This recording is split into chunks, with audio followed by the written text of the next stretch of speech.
Okay, hello guys. Welcome to lesson number 1. 4 steps to trading success. There's only just 4 steps. It's very, very easy. Keep it simple and we will do it.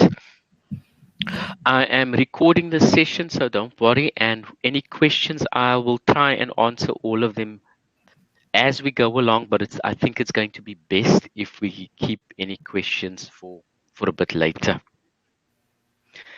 Glenn, can you hear me now?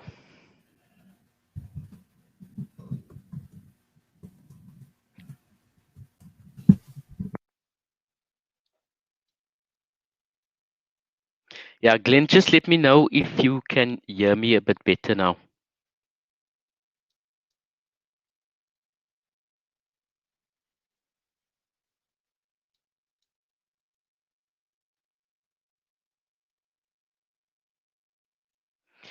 Okay, good stuff. Let me know if you can when you're not hearing me properly. Yeah, Mark, just let me know just in case I don't read the chat down there at the bottom. Yeah, no worries. Okay, what we have is 4 steps to trading success, and trading psychology is the number one thing that we need to focus on, and we need to get over this hurdle. um, we are not focusing too much on this, and that is the problem. I know many fundamental traders like Ashraf Laidi. He is a fundamentalist, but he uses a technique in his training where it's 80% technical and only 20% fundamental. Yeah, and then the trading psychology forms a big part of the technique. So we need to get this part right, and we'll cover that during the course and inside the Discord room. And then once we have our trading psychology sorted out, then we're going to need to be concerned about our risk management. So this is what if we don't have trading psychology, if we are not in the right mindset, then our risk is also going to be messed up. So this is the reason why our risk is number 2. Yeah, it goes up in steps like this. And then we'll focus on the technical analysis and a little bit of fundamental analysis, because if you follow me on wherever YouTube, you will notice me hinting a little bit on fundamentals. And the reason I'm only hinting there, it's because my view remains the same for a very long time. Like for years now, I've never shorted the pound. And for years now, I haven't gone long on the euro against the dollar. And I mean, that has paid off for me. And it's not that my fundamental view is right. It's that I have a strong conviction when I get into a trade, then I'm able to stay in trades longer. And that's all that it is, the fundamental strategy. You see how it ties in with the trading psychology. It's not about being right or wrong. The thing is, if we look at like something like Brexit, where there's 50-50, 50% of the guys says, look, hard Brexit, or 50% says no Brexit, or whatever in the very beginning, then how do you get this 50-50, and who is this market that's deciding that is good news or that is bad news? It's always a 50-50. The banks that when we read about fundamental analysis, and then ING would have a completely different story when it comes to a bias as compared to, say, Deutsche Bank. So, and these analysts, this is what they do for a living, and they too have completely different views on where the market should be going based on a fundamental view. So it's a 50-50, irrespective of where you're getting your news from, or how we interpret it. It's always going to be a 50-50 with fundamental analysis. So this is why it's just a quick view on what I do fundamentally. And then most of the time we'll be spending on technical analysis. And then the fourth thing is quantitative analysis. And this is the part that nobody does. Yeah. This is the part that we need to measure our success or our failures. So if we don't know what to measure and how to measure, then we don't know where to fix our technical strategy. We wouldn't know what to tweak to get it right. So this is what quantitative analysis is all about. But it all starts with the trading psychology. That is definitely the number one thing that we need to do. Number one.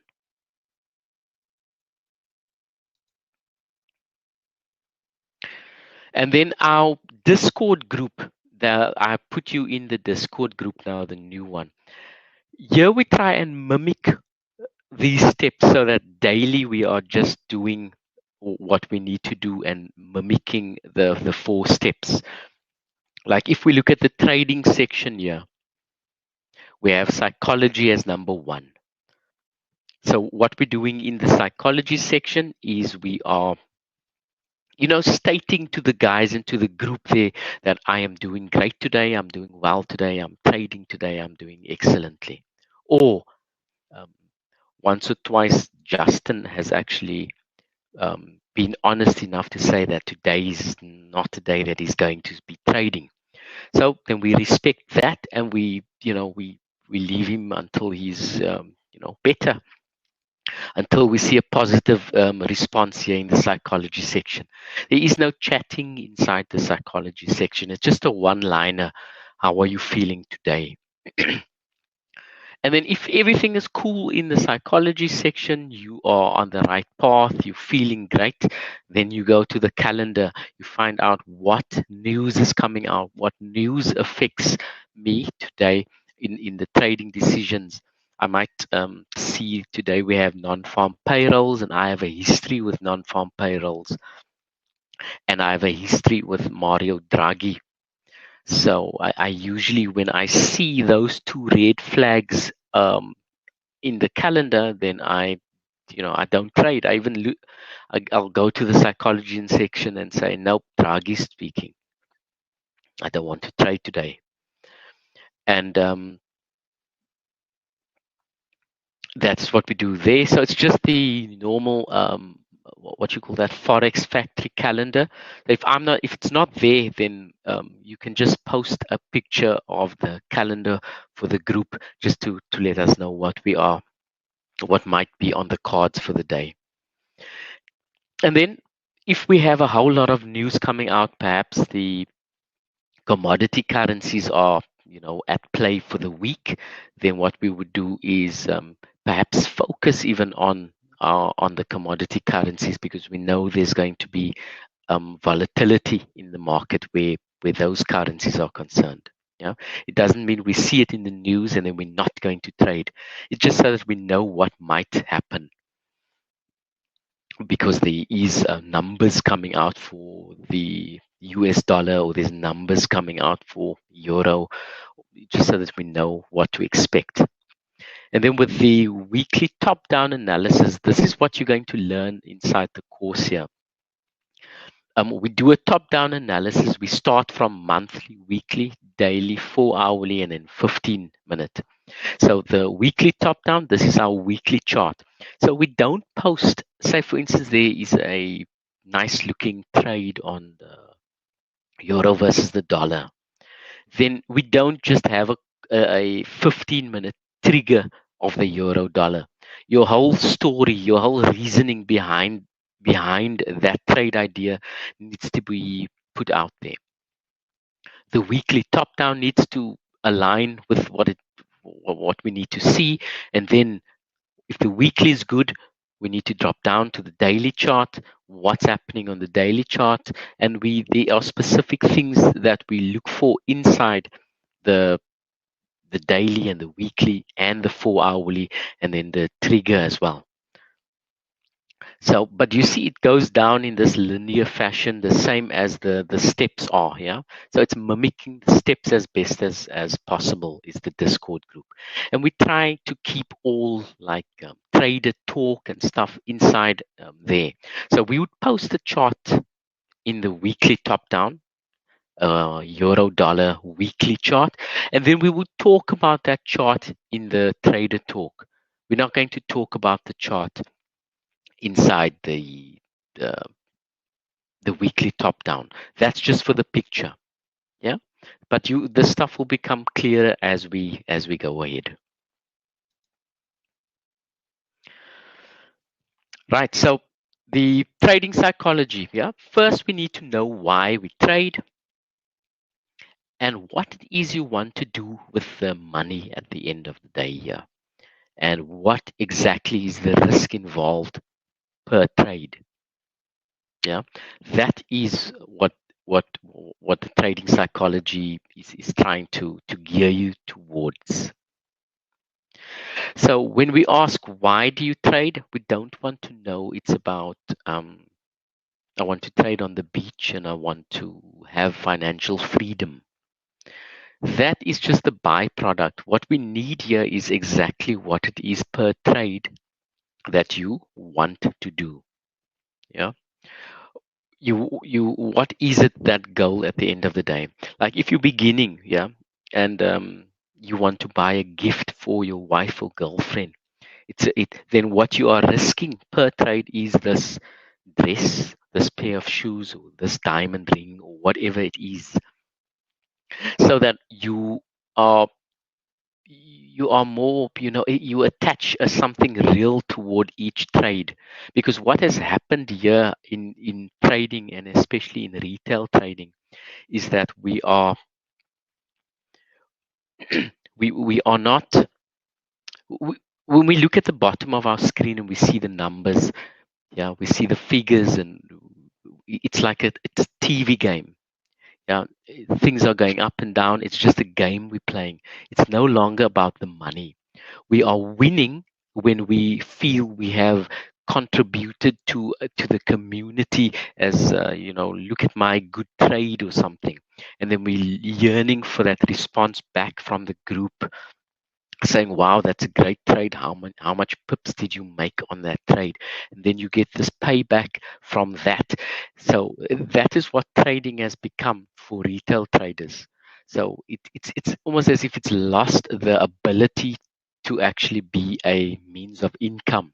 So the reward is no longer the money, but the reward is that feeling that you get when somebody inside the group um, comments on your comment, or so we're trying to relate this back to money, and the money is not just the paper part and the figures that's running up and down. It's the what is it worth. So try and tell me in your trading plans, that is going to be part of your homework for today, is what it is that you want out of trading. Yeah, what it is you want to do with this money, and per trade, what is it that you always risking. You're going to take better trades when you know what is at risk. Yeah, it's very important. It might sound as if it's mumbo jumbo, but this stuff here is not. Relate the money to something physical whenever you push that button. Yeah, the button is that you are risking the pizza for tonight that you promised the kids. The button, the enter button, is you are risking the coat, the diamond ring, whatever it is. Yeah, you risking the camera that you wanted to buy. Yeah, we need a physical product here. So before you pull the trigger, know what it is you might lose. Trading psychology is about the priorities, putting that first. You're not going to be able to trade if you are thinking about food, if you are thinking about the work that you need to do. You're not going to be able to treat this like a business if you are not wholeheartedly there. So when you trade, make sure that the time that you have for the chart is for the chart, and that nothing else is going to stray you and get your attention. Make sure that your attention is at the chart when you are at the chart. This is where you are planning. Another part of your trading plan is going to have to include the hours that you can allot to trading. Yeah, you need I trade only on Mondays even, or I don't trade Mondays. I trade Tuesdays, Wednesdays, and Thursdays and Fridays, and um, only the London Open or only the London Close. But you can't be sitting there 24 hours a day. This is what I'm getting at here. Have an amount of time that you think you can contribute towards your charting, and then let it be that. So make the trading plan a concise business plan. Yeah, like when you wake up to go to work, yeah, to your office job, or Azim, he's a student, so he wakes up and he goes to school. Um, then to get good marks and stuff, a student, he needs to, he can kick his own behind to get good marks. But when you start working and becoming older and an adult, it's seemingly we need more of a boss to to be able to do this kicking of our behinds. You need to be somebody that kicks your own behind. Yeah, you need to be able to kick your own behind to get up and do this, because no one else is forcing you to sit at the chart for 2 hours or 3 hours for the day. This is all you. Your boss is not telling you get up and do this. You are telling yourself. So and that's it's quite a difficult thing actually for us to do, to be our own boss. So this is being your own boss, and you need to be that type of a person that is able to, you know to reprimand yourself. So stick to your rules, very, stick to it. If you trade 9 to 5, then that's fine. Trade 9 to 5, but then don't deviate from that. Write down a plan that you think you can stick to. And how you do this is you put your priorities first. So if you work from 9 to 5, you go to an office job, then do not put any trading time in there. We are competing with guys who's doing this for a living, and this is what they get up to do. Yeah. Hedge funds, big banks, central banks, they have a trading department and a risk department, and they have dedicated guys to do a specific commodity and to trade a specific currency. You cannot have a divided mind and think you are going to be able to beat these guys. Yeah, they will whip your ass every single time. Master one thing. And the only way to do that is to dedicate your time to one thing and allot a specific amount of time to this one thing. If it's euro dollar, good. If it's um, if it's commodity currencies, good. Do not trade them all. Yeah, we have this daily room thing going where we trade, and we have trade ideas going all over the show. And I fear that people would just take those as signals, but they are not signals. They are ideas. So if it fits within your predetermined plan already, then by all means trade those ideas. But do not trade them just because they are there now. If it's not in your business plan, don't have it. McDonald's is not going to start selling fish and chips if this is not in their business plan. Yeah. And this is why it's a success, because there's planning there. So uh, um, when you see something coming up in a forum, oh wow, look at the Canadian dollar, and it's not in your plan for the week, then skip the Canadian dollar. Yeah, it's that amount of dedication and that amount of determination, and that you need to just keep on the straight and narrow with this thing.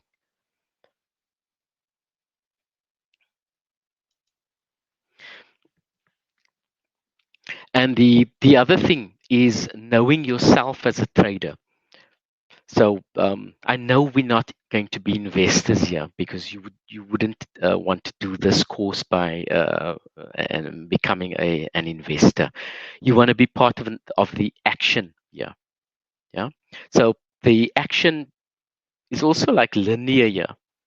So the investor, he's the least active in the market, and then you have a swing trader. He's keeping his trades in there for weeks and maybe sometimes months.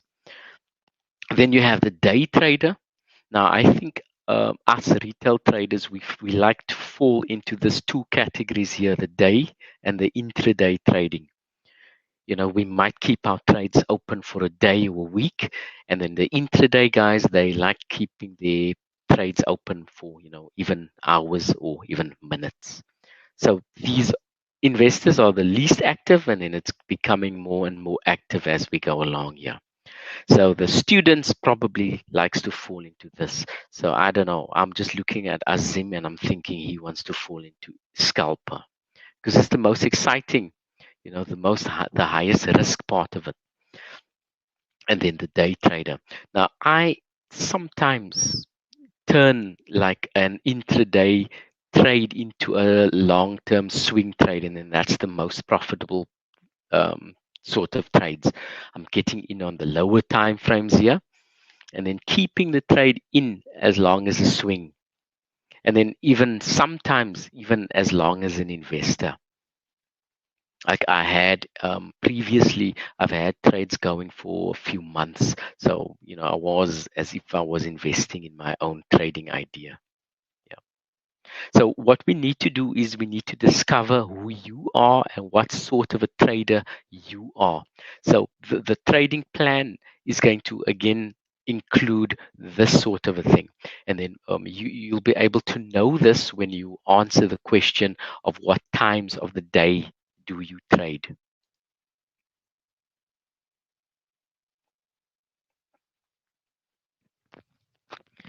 Is the sound better now, or? Yeah, just sound like you might be a little too close to the mic. I'm not sure if you have a headset on.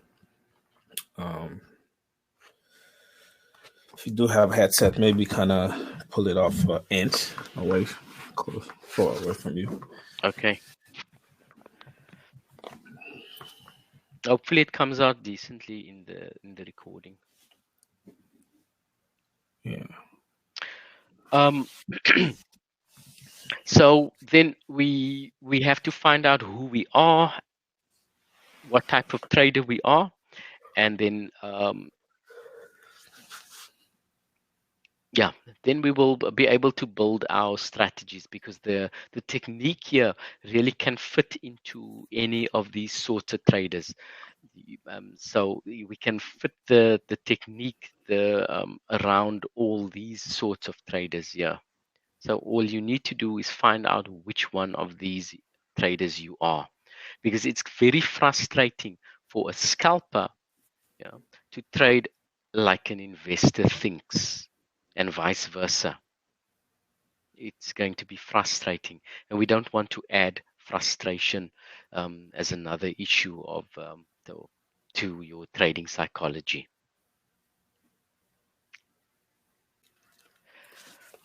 And let me just see if I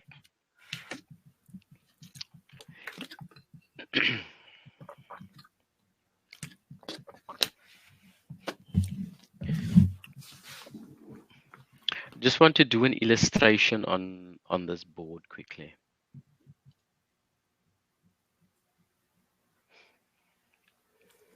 The other thing about psychology, is that we all of these bars and stuff that we have, like this is a bearish bars coming down on price here. Yeah. And it's going down and down and down. Think of like a downtrend.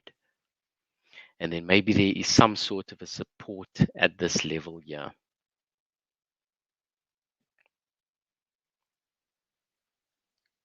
Do you see the drawings on the chart on the screen?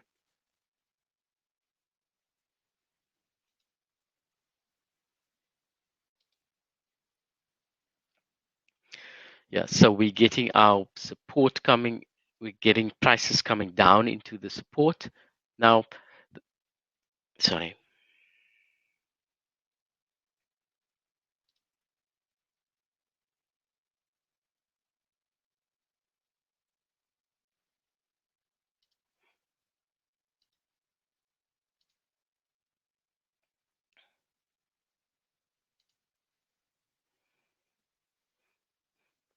So prices are coming down into the support level here. And then you suddenly get this big bullish bar. And we get more bulls coming into the market. So at this particular point here, or any point that we have on the chart, yeah, who decides whether this goes up or down from any particular point in the market?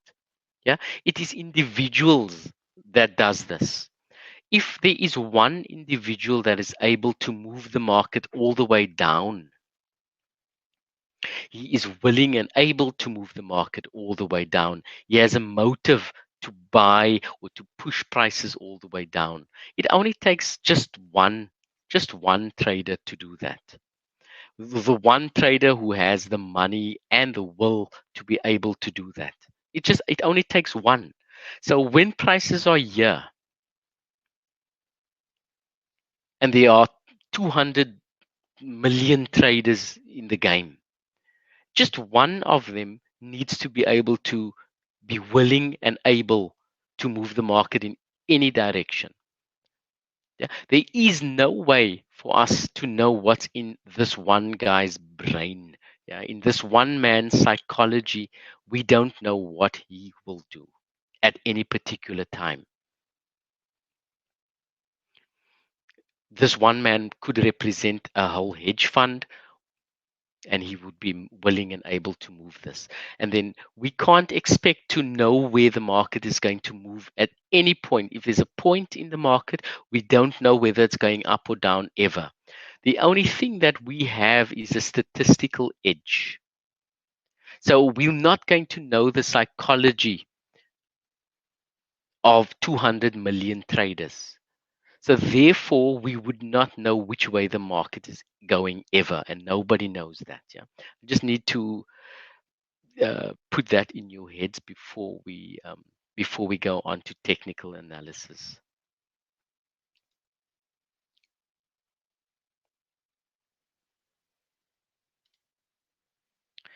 Right, and the trading psychology part is that important that I don't know if you are familiar with the program Billions on TV. It's a series about traders. They trade mostly stocks and indices there, but they have this one lady that handles their trading psychology for them, and that's Wendy Rhodes. Now we have our Wendy Rhodes here as well, and his name is Mark Myrtle. Mark. Unfortunately, guys, I don't look this good, right? So, so if you can hear me, I just want to avoid, with the issue we was having earlier. So if you can't hear me clearly, just get a thumbs up. Thanks, Glenn. And also, let me just apologize to you guys. It is 4:00, 4:30 here in New York. So my voice is not going to be as it would be if you speak to me sometime in the later on, right? In a couple hours from now. So if I sound a little more upbeat or a little more mellow, just send a message in the chat, and I'll try to do my very best to be more clear. But I tend to speak a little fast as well too. So for those of you guys who speak with me before, so if I'm going a little too fast and I'm sounding a little too low, just let me know, and we'll make some adjustment and make sure you get the message across. But again, this is welcome, Justin. This is not the formal psychology class. I'm planning on having one I think we spoke with a couple of you guys, maybe 3 or 4, but we'll try to get everybody in as much as we can. So we'll have a formal psychology class in the upcoming weeks. We'll message you guys. Just need to get some things into perspective so we can make sure we have what we need for you guys. Okay. So just going to kind of speak. I did have a PowerPoint, a brief PowerPoint that is, and I did some upgrade to my PC last night. I woke up this morning. I'm just not, it's just not how I want it to be. So I'm just going to kind of speak through some things, and then we could talk about it during or even after Ross is finish up with the rest of the presentation. So just to kind of, layer some of the things that Russ can talk about in regards to psychology. The psychology of the market is it's more real than we think, right? So you often hear, psychology is count for 80% of the market. But how many traders really practice psychology? Right. So we hear the drill about the chart and how much money we can make and this whole thing. And naturally, we want to jump in the chart and start trading and eventually try to make this $1,000,000 or get this Ferrari if that's your dream, or get a big house or whatever. But we forget, often we kind of get clouded by this whole thing and forget what's most important. But I'm here to let you know there's no way, based on my experience and all the research that I have done and all the mentors that I have spoken with over the years and been doing this, it's not possible for you to gain success in this market without having the right mindset, without practicing psychology. I've been trading for a very long time. Rustam and I, we've just been partnering for a very long time here. And trust me, every morning I wake up, I go through my set of preparation, psychology, so to speak, before I even open my computer. So those are some of the things that I will be sharing with you guys when I do have the psychology webinar shortly here. You have to practice it. The bigger your account, the more challenging it is. The stronger you may have to attack it. The more you may have to be consistent at practicing psychology, not just jump in the market and start doing your own thing. So, right. So again, I keep it briefly, but I do have a question for you guys before I get moving to the next one. So how many of you guys truly believe on psychology? When you hear psychology, what does that mean to you? So if you would rather speak, we can unmute you, but if you want to just type, you can also type as well. So when you hear psychology, what does that mean to you? What is that thing that popped in your mind? Mark, can you hear me? Yes, I can.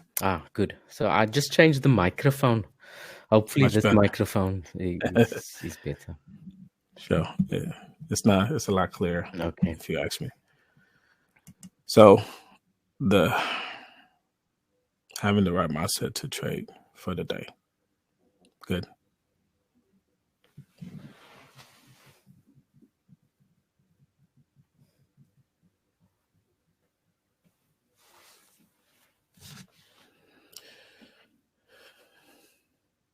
Underlying assumption and belief in generate emotion that cause behavior. Okay. Psychology to me, the ability to follow rules. Perfect. So yeah. So there's no right answer, right? So a lot of guys that I speak with in regard to psychology, automatically they're connected to trading. Yes, it's a psychology. You need a certain mindset in order for you to be the best trader you possibly can. Absolutely. But psychology is a state of mind, just like all of you guys saying in just different way. You just saying it something different. It's a state of mind, right? It's a state of mind. So naturally, our mind designed to create shortcut, right? Can you imagine if you had to think about everything that you do on a day to day? You have to think about it before you do it. Can you imagine what that will actually do to you?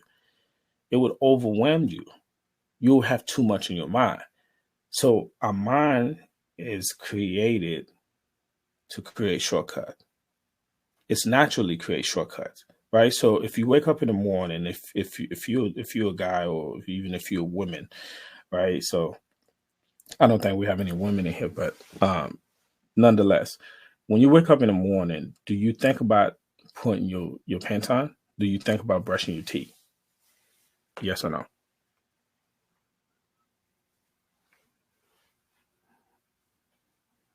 No answers. It's a question, guys.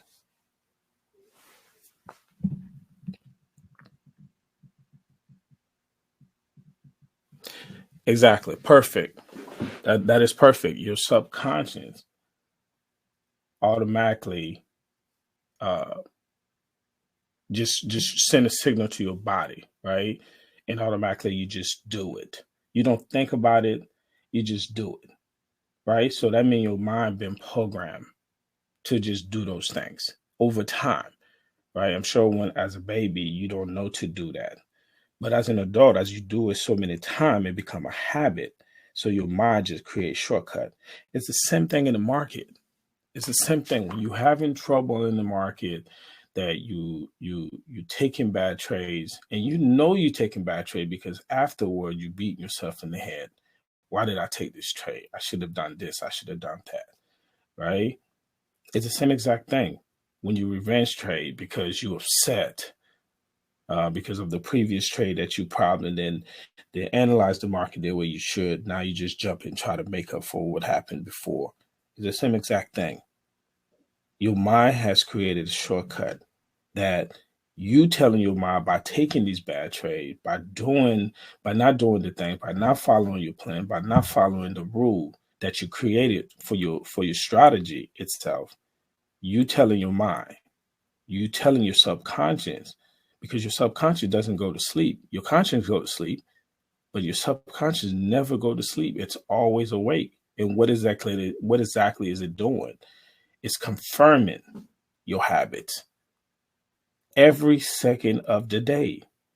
So everything you do within your chart, everything you do within your trading, every bad habit you have created or you came into the market with, your subconscious is confirming.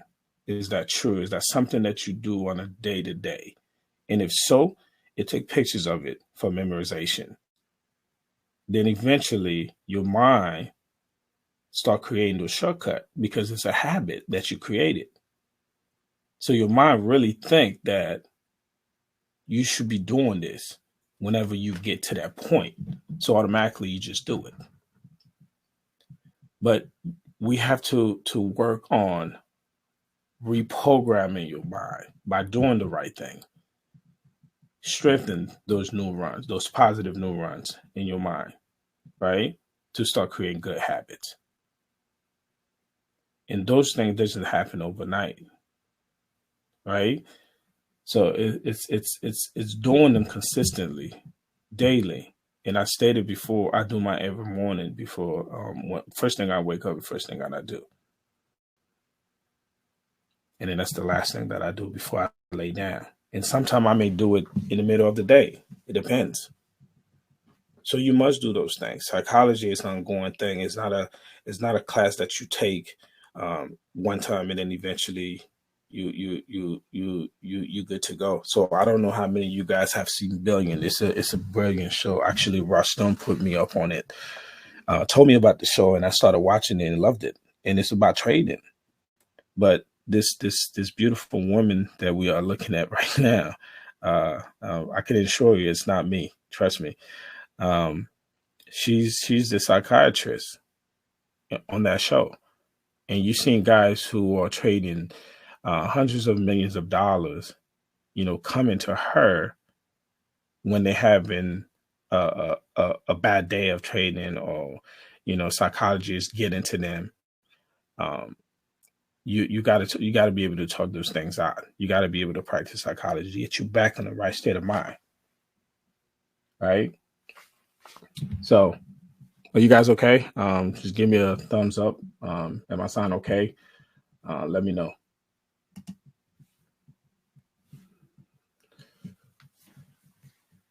So, good. So to my opinion, based on my experience, mastering psychology of the market is essentially the foundation, right?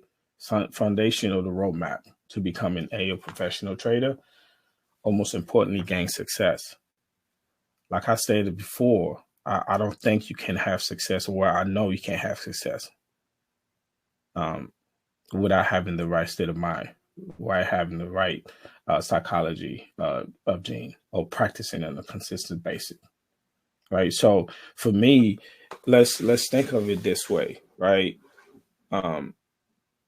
It doesn't really matter how nice of a house that you build, but personally, if that house is built on a weak, shaky foundation, it's only a matter of time, right? When nature strike, and then that would tear down this house in a horrible way. Why? Because it wasn't built in a great foundation to begin with. It looked nice on the outside, it looked pretty on the inside, but the structure of the home, the foundation of the home, must be strong. It must be strong. The structure of it must be real strong.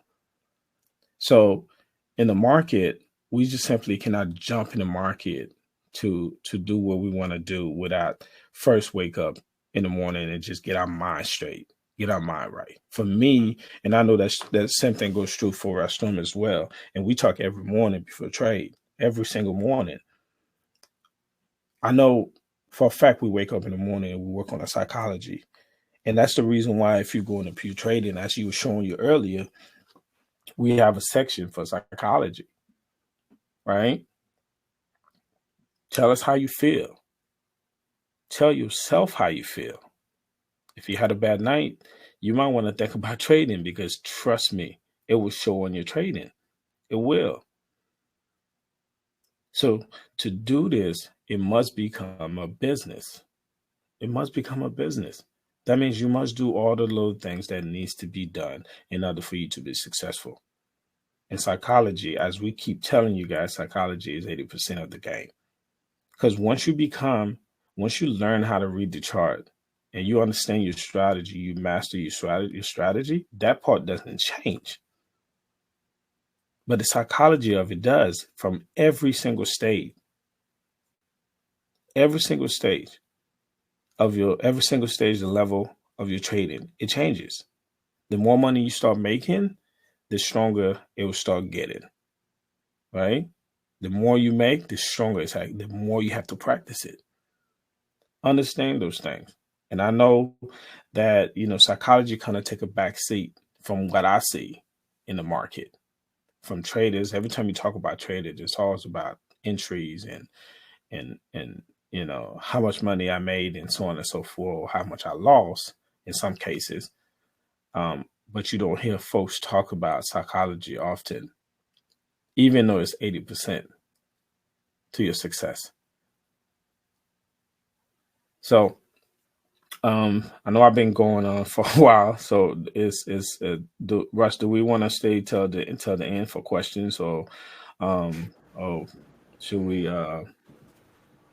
Yeah, I think we can do the questions at the end of it. Yeah. Sure. So that we can move on with the content first. But that's right. Excellent, Mark. Thanks a lot for that. And I know you have, like PDFs and books full of this stuff. So we hope to hear more from you with regards to that. Okay, so let's continue. So psychology is number one. And then once psychology is all sorted out, then we can look at the risk management. Now, you know that you are risking the right amount when you are making a lot of money, but you can still sleep at night while doing this. There's a book by Max Gunther, Zurich Axioms. Now, I live in Switzerland, not in Zurich, but the book is called Zurich Axioms. Now, I worked in banks here in Switzerland as well, and in trading companies here. And the best managers of risk are the guys who takes to heart the Gunther Zurich Axioms. Now, when you look at a risk website or a book, a lot of them are going to tell you the risk. The right amount is 1 to 2% per trade. Now, I am not a believer of the 1 to 2% thing at all. Yeah, the story here is going to be different to the 1 to 2% thing. Later on, when we do the risk, I think the risk is actually the last module that I teach you. But what I want you to know now is not to risk too much that you can't sleep at night, and the other is not too little that you don't care about that particular trade. That is what I want you to take away for now. In the final risk module, I'm going to teach you how to actually do the proper calculation for yourself. Then what we have so far is the psychology is number 1, the first step. Number 2 is your risk. And then number 3 is the strategy, your technical and your fundamental strategy of what you're doing inside the market. So once the course is done, you guys are going to get access to it. Once I feel that the course has been done properly, then you'll get access to it. Now, you guys are actually helping me with this because all the questions and stuff that comes up from the courses here, they will get now implemented inside all of these lessons here. So how to set up your charts, that's what I hope to do today with you, and introducing you to Heikin-Ashi and moving averages, and then how to do the top down daily chart, and then trends, and the 4 hourly, and then the different triggers there, and then risk management. That is the structure of the core of the entire course. So that, together with the Discord, where you will now learn to practice all these steps, and also you guys are going to get access to the daily room thing, which is not properly up and running yet. But once we are done with you guys, who are going to be the last of the 12, but unfortunately 11, then we are going to go fully into the daily room. The thing is, with these courses and stuff, it is, okay, here's a video, do this, and then that is done. But what we're trying to do here is, okay, there is a video, but the tutor or me or Mark doesn't know if you know what's going on for real. So the homework is very important. So every time, after every lesson, there's going to be a homework assignment. And then once you are done with the homework, let me know, and then we will talk about it on a one-to-one call like this. Then I will know that you are on the right track and that you know what you are doing. Yeah. And then once I know that, we'll go on to the next lesson and so forth. Then finally, the daily room would be there for to see how I do it, or see how Mark does it. The daily room is not a signal service sort of a thing. It is what we look at for on a chart, and where we would become interested in trading. So you're going to learn all these 6 different entry techniques here, and I'll talk about them in the daily room, and I will say, I'm looking for a 786 on the euro dollar on the 15-minute. Then you'll know exactly what I'm talking about. And then if you want to take the trade, then go ahead and do it. But I'm not going to tell you this is the opening, closing price and everything. Yeah, all of this will become second nature to you, and you will learn this properly. Yeah, so that's the foundation of the way we are presenting the course. Giving you the material, talking to you, making sure you understand, then practice, and then make money. Can I add to that, Russ? Yeah. So, guys, and you know, you get to learn my story a little more. I think Azim know a bit about it. Of course, Rustin knows everything about my story when I first started trading, and that's something I tend to share with you guys during the psychology webinar, uh, whenever that is in the next week or so. Let me be frank with you guys. Do the work, okay? Do the work, because that's what's going to get you where you need to be in terms of the trading aspect of it, right? And that's the only way we'll know that you're actually where you need to be in order for you to move to the next level. And that's how we understand that you understand what's going on. That way nobody get left behind. And if you have questions, reach out, right? That's why we're here. If you don't understand something, reach out. Let me tell you a brief a brief overview of what I went through from the beginning. I went to, if any one of you guys want to Google search this institute, I went to one of the top trading schools here in New York City, right, where it's supposed to be, Online Trading Academy. Azum has a question. Go for it.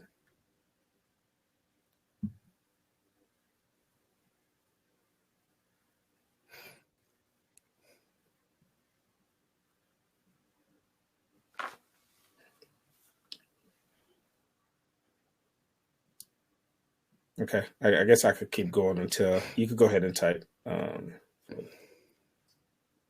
It's so easy to make rules based on the system.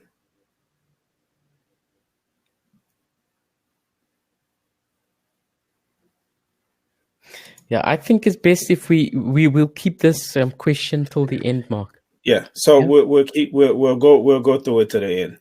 But the point that I'm trying to make is that so if you Google Online Trading Academy, so Russ, if you wanna type that on the chat for them, so they wanna Google it, and you could see you could see what kind of school is one of the top trading school in the world, and for a better of the my first 3 to 4 years, I struggled because there's no support, right? And if you look at the packages of what people are paying, including myself, I paid 25 grand for one class. 25 grand for one class. And that was 7 days. And on top of it, I have no support. There was nobody I could call and talk to because that's not how it's built. That's not how it's structured, right? And those classes go as much as 50 grand. And most recently, I got an email stating that it was going up to 75. So, and we're not talking about 100. We're talking about grand, thousand, right? So, what we have put together for you guys, take advantage of it. If anybody in this chat could tell me there's another course out there who's giving them the type of support, let me know, because I haven't found one. And so that's the reason why we're so adamant to push you guys to do homework, because I didn't get any homework. I just got a book. I sat in a class. They just went over the book with me for 7 days, and they sent me on my way. And at the end of the day, I didn't have anybody to talk to. I didn't have anybody to call and get any type of support. There wasn't a Discord. They do have a chat every Tuesday and Fridays, I believe. But there's 10,000 people in that chat. Can you imagine having to ask the questions and everybody else is asking questions on their own? No one get to see your question. So you still don't get the support that you're looking for. So again, I'm not going to take too much and dwell on this. We can talk more about it eventually, but guys, please take full advantage of this. The answers are there. The strategy is there. Everything is there for you. So take full advantage, ask as many questions as possible, and let's get you where you need to be. Okay, excellent. Thanks, Mark. Okay, so the strategy, technical and fundamental, that's what we are covering. And for Azim, look, we're going to need to remove as much of the subjectivity as possible so that quantitative analysis works. And I'll talk more about that a little later.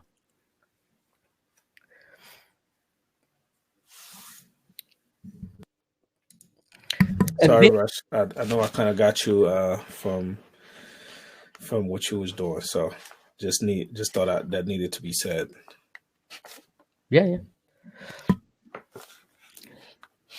So for quantitative analysis, the part that no one does, we need a big sample of trading results or trading entries. We need pictures of what we are doing, but now what is the use of taking a picture of a specific trade when you can't name that trade, or you don't know what the rules are of that specific entry. So this is the reason why we've created it this way. So the entries are 6 different entry types. So now you can quantify whether you like that particular entry type or not.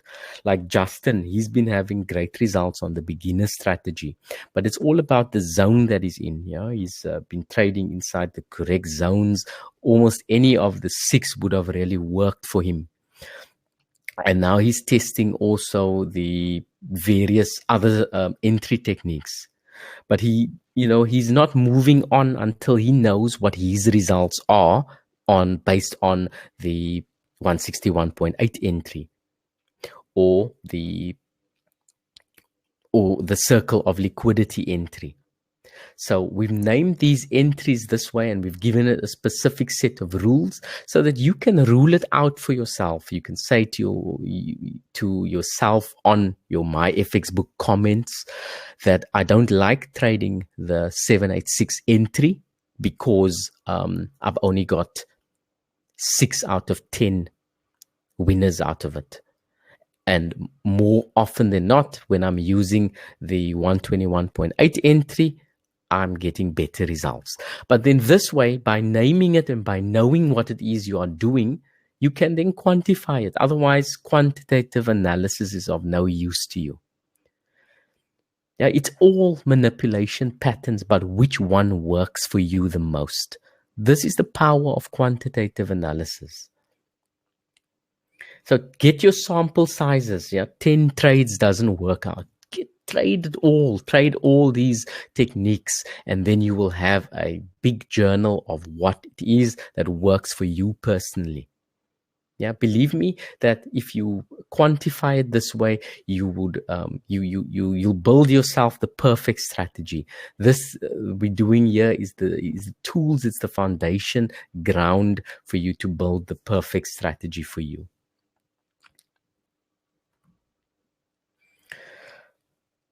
Right, so this is now continuing the technical part of it. We like to trade on MetaTrader, even though it's like probably the worst charting pattern, charting system out there. The thing is, it's just been around forever, and it just works for what you want to do. For me personally, the trades that I have is not on MetaTrader. I use Duca's copy because there's a bank here in Switzerland that I trade with. So when you see me using MetaTrader, it's mostly just small accounts and demo accounts, just so that we can, most traders are using MetaTrader, and just to be on the same page as you guys. So how are we going to set up our charts here, and the reason why we're doing it this way, why we're setting up our charts the same way as everyone else? Because in a hedge fund, everyone uses the same platform. There's a group guys of sitting there and they are trading euro dollar, and then there's another group sitting trading their commodity currencies, and then but they're all using the same tools, the same platform. They're all shouting out what technique they used to get into a market. So, and then another guy's going to shout out, "No, I didn't use the 786 last week. It didn't work that well. I preferred using the 128." They're all talking in the same language. So the whole idea is to teach you a specific language here, so that we're all speaking that same language inside the Discord group. It's like one massive team that's doing exactly the same thing. I don't know who is, maybe one of you will become the master of euro dollar, whereas someone else is going to be the master of another currency. And you will soon see who trades what. The favorites and things becomes there. But the setting up of the charts and the profile that I'm going to show you now is what I would like also for homework. I'll write the stuff up in the Discord group, what the homework is for next week. But you need to set up your charts on MetaTrader. Yeah. Let me just open up a chart here.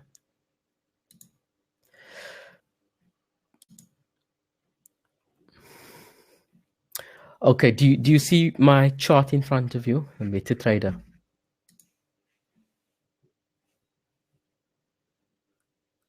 Yeah. Okay, so what we want here is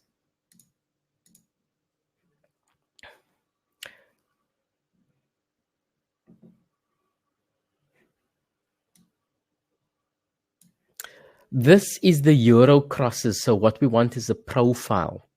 We want you to save all your profiles as US dollar crosses, and then we want the yen crosses and the pound crosses, euro, franc, CAD, and Aussie. So all in all, there's going to be 28 pairs that we're going to trade inside there. You can obviously look at gold and all that other stuff that you like, indices and all that. But the reason I trade the 28 pairs is because at the end of the day, I'm trying to train you to become a fund manager. There's this fund that I would like you to try and use, where you deposit $500 or something, and then you get access immediately to trading $13,000. And this group of funds only trades the 28 major pairs and the crosses like this. So this is the whole reasoning behind these pairs. Yeah. So create your profiles like this: euro dollar. The dollar crosses. Then you have euro dollar in there, New Zealand dollar, and pound dollar, and all of them. And then you go to the yen crosses after that. Doesn't matter in which order. Just do it this way. Yeah, so that you have the yen crosses now, and then you can easily just find whichever pairs you are looking for. And then I'm going to show you, this is the usual standard template that we have, where we have the bars, normal candlesticks, and we have our envelope and the 5-period moving average. You don't need the ATR, you just need your eyes really to see. Yeah. And then this is the other thing that we're going to do. Yeah, we're going to use Heikin-Ashi candles, and we're going to use these moving averages here. So the first step here is the profile. Just get your profile sorted out like this. Yeah, dollar, yen, pound, and whatever. And then in whichever week you are, then we create a profile for that. So we are in week 1 now, actually. And then all the pairs that is on your specific watch list is now down here in your week 49 profile. Yeah. Now I just saw something. Yeah. Do you see this one, Justin?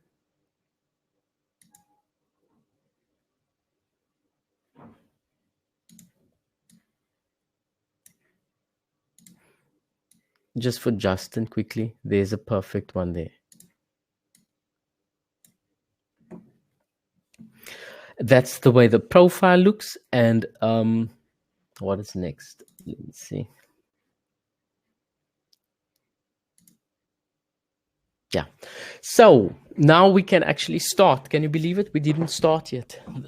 Do you need a break? Or?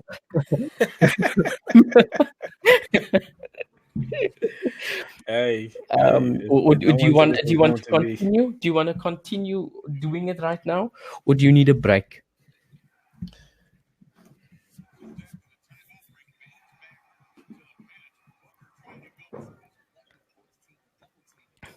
It's been 1 hour. We haven't even got started. Okay, Glenn is all good. Okay, then if Glenn is all good, then I think it's going to be fine.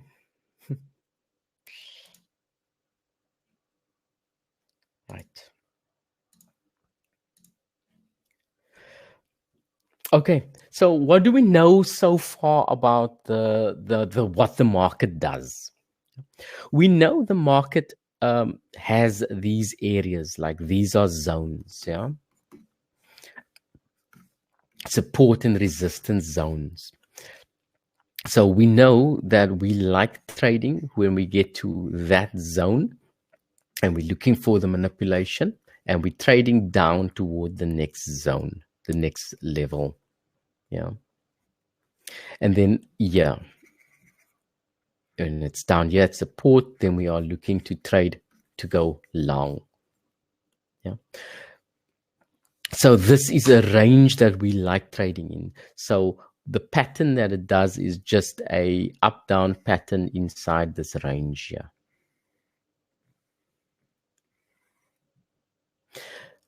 The other thing that the market would do, other than ranging, is going to be trending. Because the market is never going to range. Like if we stuck here in this range, it's not going to range all the way up to that area. It's not going to range all the way down to this area. It needs to trend. Yeah. Even if the trend doesn't look very good, no matter what, to get there, it trends. Because that there is a trend.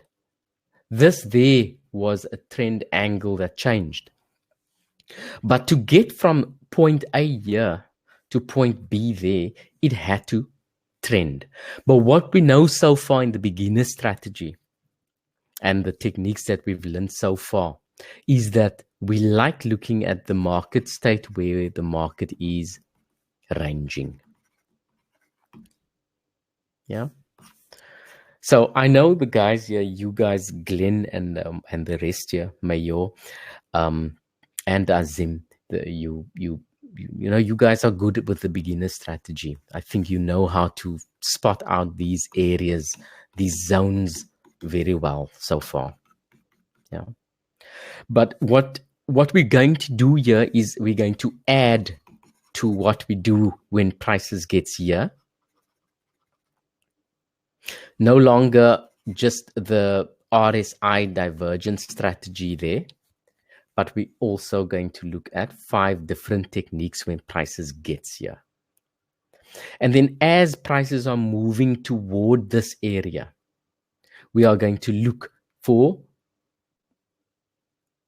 setups over there and there and there as it's going up toward the area.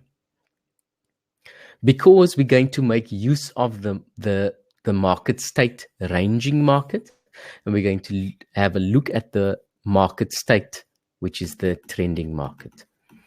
Now, the hedge funds for a long while now has been doing badly. Yeah, badly. 8% on average returns for the ones that are profitable, and -2% to -5% for the year. I'm talking about.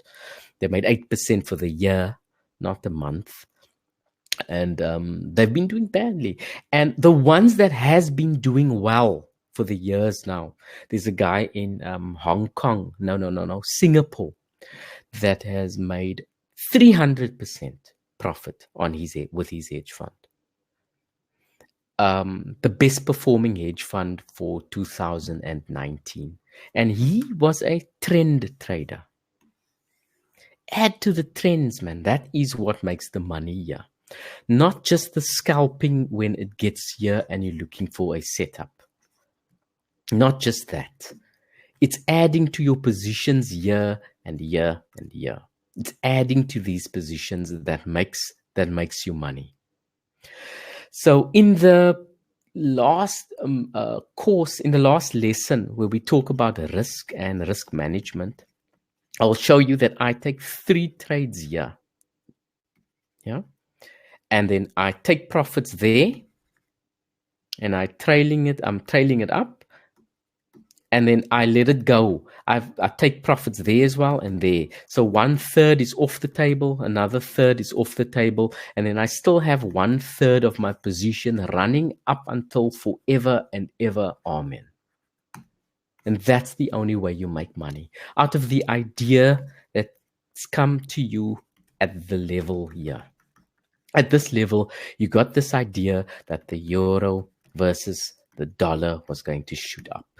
You found prices in the area of importance here. You found a setup, 1 out of 6 different entry techniques, and you took a setup.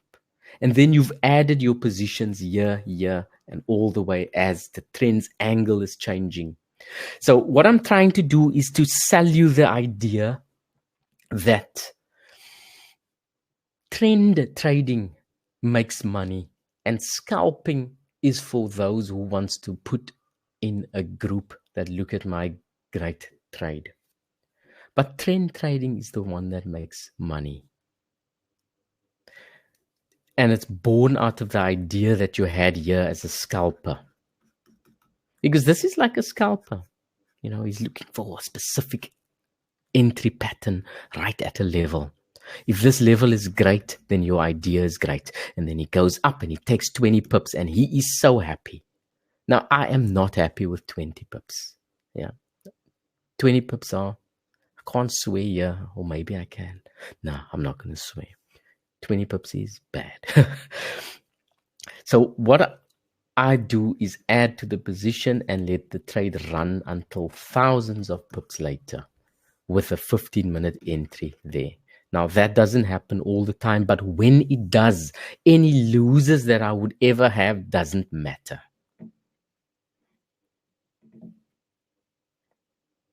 Yeah, any losers doesn't matter when you have a 1,000 pip trade running.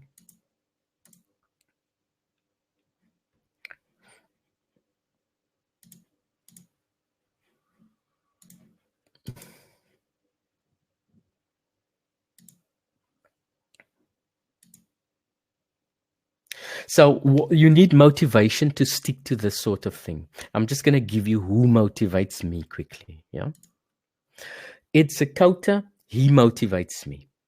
A self-taught trader in 1972, influenced by Richard Donchian, the guy who created the Donchian channels. These are great traders. Yeah, 6 rules he's come up with and he's put it in a song. Yeah, he says, don't be overly concerned about whipsaws because a good trend pays for them all. When you catch a trend, then ride it till the end.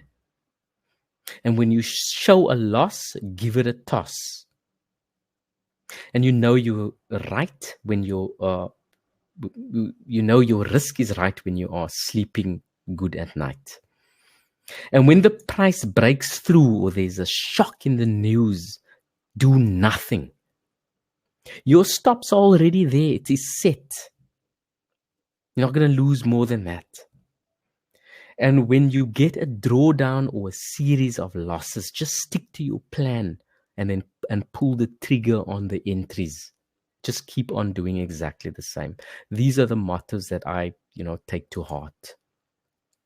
And then Richard Dennis, the reason, honestly, the reason you guys are probably here now is because of him. Now, how dumb is that?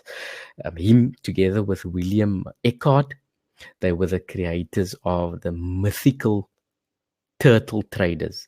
Now, these guys, all of the 12 turtles, they have either their own hedge fund or working in a successful hedge fund. Now, even though hedge funds are doing badly now for this last period of time, and I think it's because of the high frequency trading algorithms that doesn't work as well as these guys' techniques of the past. Yeah, I'm trying to sell you the idea of trend trading because it gets to the other side of the range by trending there. It doesn't range all the way there. Yeah. And these guys made it. They are big, and their styles of trading are the ones that are working in hedge funds now. Still. Hetty Green, she's the witch of Wall Street. She used to say, all you do, dear, is buy cheap and sell. And then this guy, nobody knows him, but he's probably supposed to be the most famous trader of all times, Munisa Homa. This guy is the creator of the candlestick. Now, he made like more than $10 billion, adjusted for inflation at the time of his trading. I think it was like 1700s or something. But this guy was a trend trader. So the most successful guys are all trading trends. Now, for us to trade the trends, we have to have a different set of tools now. It's not going to be the same as what we are used to. If with a beginner strategy, we use the RSI. We used it as a divergence tool. We can continue using that because we will use that when prices are reaching the range. Yeah. Then we will continue looking for our beginner strategy entry. We're not going to throw it away. It's still there. We're just building up on it. We're just building it up. Now, but for trend trading, we're going to use a different set of tools. Yeah. Let me show you on the chart what tools we're going to use. Okay. So if we look at this now, we have the pound versus the dollar, the cable. So let's say that this year was the range that we are talking about. That is our range. Yeah. The way prices are getting up here, it's trending. So what we're going to include in our template, I'll send you the template and all that, but I would like you to build it up yourself just so that you can, feel these tools that we are using. So normal candlesticks are different to Heikin-Ashi candles. Heikin-Ashi, as you can see here, looks a bit smoother, and you can identify highs and higher highs and lows and higher lows here in this case. Much more easier than you would on a normal traditional candlestick. Yeah, everything just looks much easier. This here is one of the setups that we have where a trend line breaks, a downward trend breaks down here, and then prices are coming down toward another existing trend line or the EMAs that we have here, and then this is where we're looking for setups.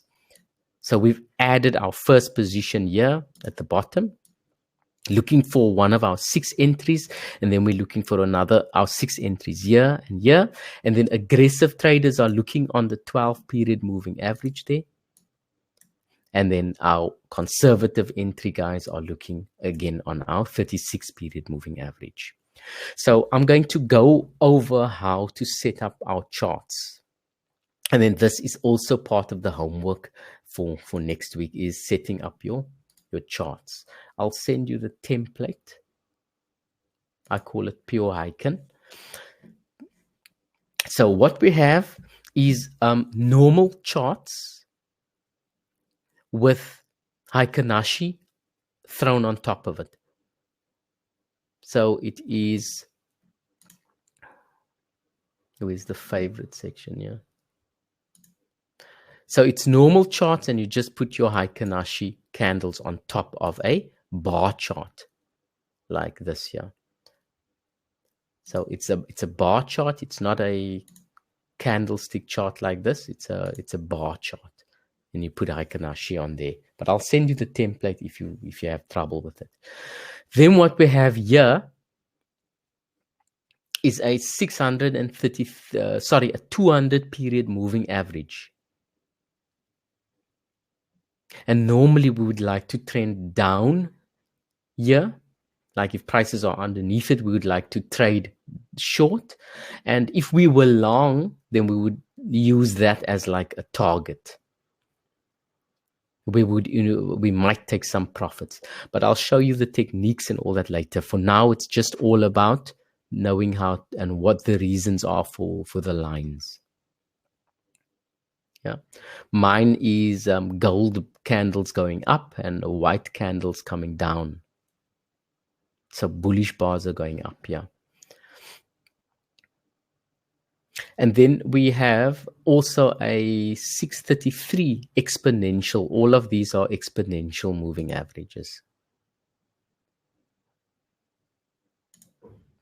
So the other one is a 633 moving average. Exponential moving average.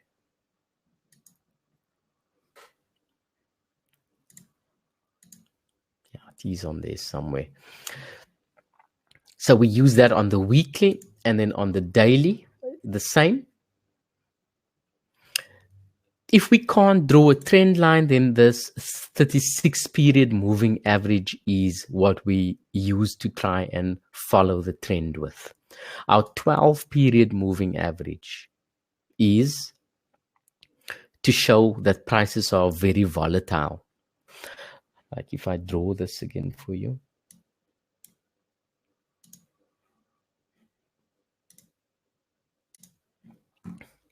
Like if we have a trend going up here like this, you have a trend, and then prices, and then this year might be, let me change the color.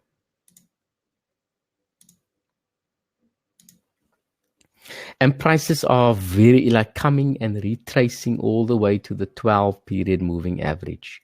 So it's gone up and it touches the 12 period. Then this moving average is a fast moving average, your 12 EMA. That's a fast period moving average. And then if which means it's a volatile trend, yeah, which means the pullbacks are not even able to get to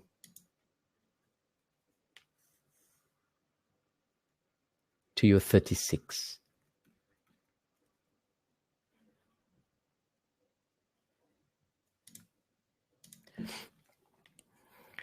Like if we had the trend going up and prices were able to come down and then going up and then coming down, testing here. Going up and then coming down and testing there. So we like the 36 period moving average to follow the trend.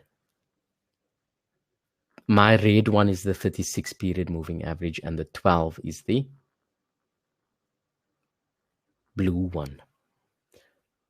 So if we can't draw a decent trend line, then it is okay to follow the moving averages. Like here. And if you are able to draw a trend line and let it be parallel to the 36, then that is what we're also trying to do. So in this case here, what we would wait for is prices to go up above there, and then a pullback down here, and then we would look for one of our 6 entries on that area.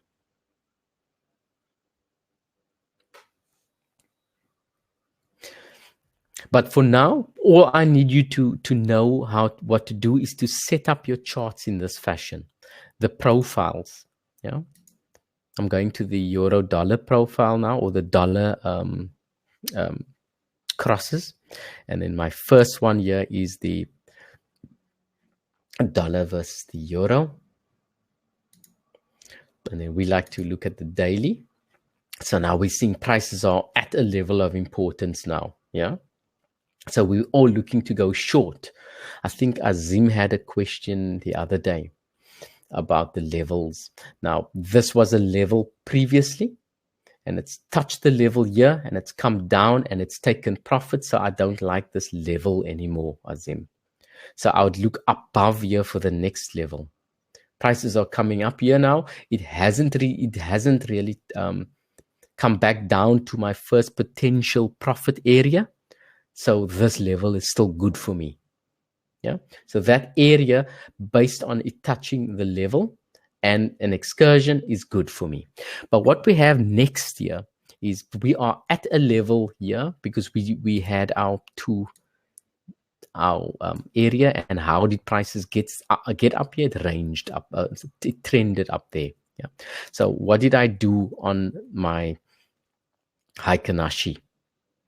What I have on the Heikinashi, so my charts are next to each other here. My standard charts are one side, and to the right of it, I have the Heikinashi. So what I do here is a top-down analysis. I start from the weekly chart.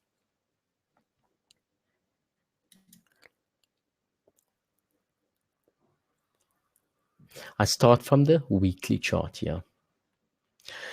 Okay, so what we do very simply is where prices are at the moment, I'm putting a line there. Yeah. And then I'm moving the line, my resistance line, to where a point above that, where prices has pivoted off before, like here, and then it's got respect there, and then I look here and I see that I might put it a bit down so that we can have some touches here. So prices are touching and respecting this area, so I'll just drop it down there. I'll show you the intricacies of this later. Yeah, for now, I'm just trying to show you how this fits together with what we are doing. And then also we have our 633, our 56 period moving average in this area. So that is some like can you see that it's a trend following EMA? It was trending down there. So you have some touches there, and it looks as if the trend is breaking now. Yeah. And we have also a trend moving upward there. So this is all on the weekly chart now. An analysis to find out just where our playing fields are. So the homework that you're going to have is going to be to identify the playing field on the Heikinashi charts on the weekly. So you can see here that if prices breaks higher, then my potential is going to be 113 pips. What is prices doing up, moving up there? It's not ranging up there anymore. It looks as if it's trending. But to identify that trend, we go down to the lower time frame. We can assume that this is a break of a trend line. This is the daily chart now.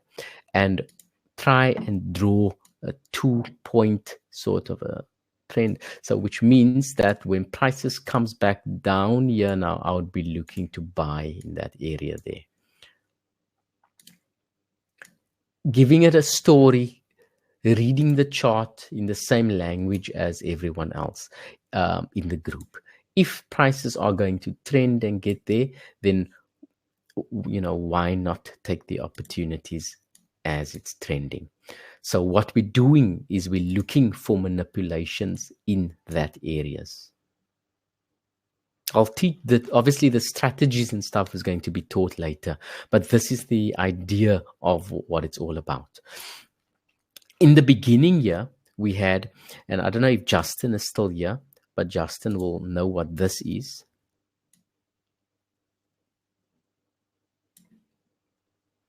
Look at that, Justin.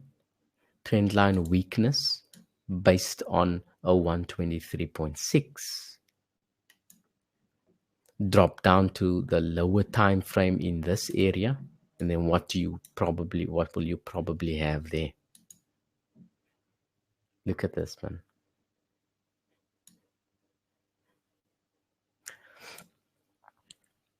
Okay, these things will all become clear as you go ahead. So, but the idea for you guys now, the new guys, is just as a beginning to realize the strength of a trend, and that the market trends toward the next level. And in order to identify the trend better, we use Heikin-Ashi and we use moving averages. We don't use, for trend trading, we don't use the standard charting system. We don't use just this. Yeah. So set up your profiles the way I have it here. Dollar crosses, yen crosses, pound crosses, euro, franc, and CAD, and Aussie. And then also open two charts, one as your standard template and one for the Heikin-Ashi template. That's the homework. We're not going to go, Mayor, we're not going to go on entries and things right now. I promise you that it's going to be too much to work on entries right now. Entries is going to be the third video. Yeah. For now, like I said earlier on Justin, he's profitable already on this, and he thinks it's all great strategy and whatever, but it's because he's finding the zone. And this is the way we find the zone. On the daily, that's your zone there. You're looking to go short. Yeah. And if it breaks through the zone, where would you go? Because this is the Heikin-Ashi now. Then if it breaks through there, we don't know. As I said, the one trader it needs to take, and he decides whether this thing goes up or down. It only needs one guy who's got the money to do it. And we don't know what's in his mind. What I'm saying is, if it breaks, the possibility of getting to the next level could be that 200 period moving average. So that becomes another zone for me now there. If it breaks through there, if it goes up higher.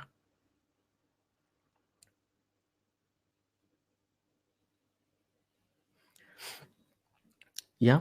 And we're going to assume that if it ranges here and does nothing, then it's nothing, right? Obviously, we have another zone at the bottom here, there, because we have touches on a trend line, and we have that touch there, and it looks as if prices has pivoted off that area before. So we're using two techniques here to be able to identify a story. We are trying to, we read what the market might do and then act when we see that picture happening. Let me just see what else we need to do.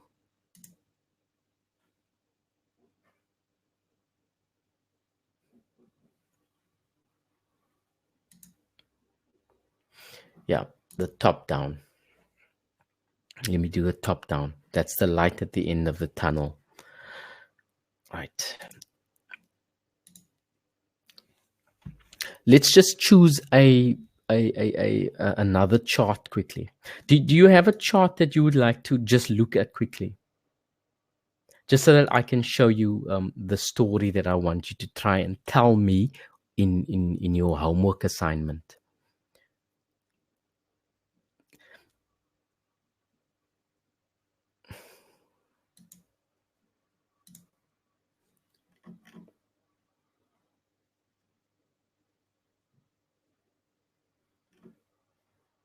Okay, CAD Swiss franc.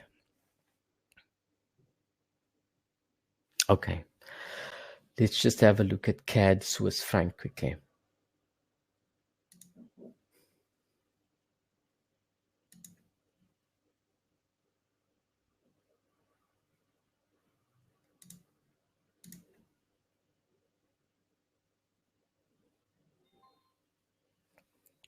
Yeah, the reason for this profiles and stuff is to quickly get to your thing. Yeah, so you know the CAD Swiss franc is in the CAD crosses there.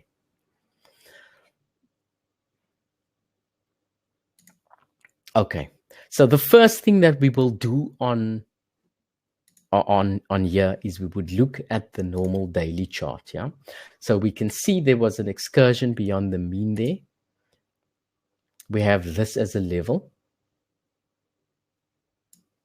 It's been respected here. There's you know if you adjust your envelope here.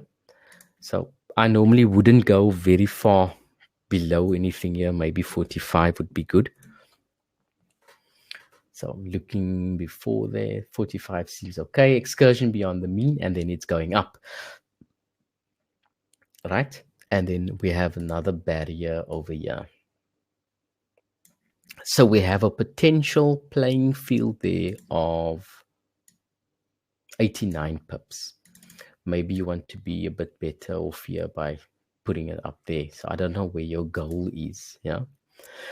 Okay. So you've got into the trade and you're going long. And you are about 10 pips away. So it's very important here to know what's happening, because you're very close to where you could potentially take some profit off the table. You were already 5 pips away from taking profit off the table. So that's what we see on the standard charts. So what do I see on the Heikin Ashi?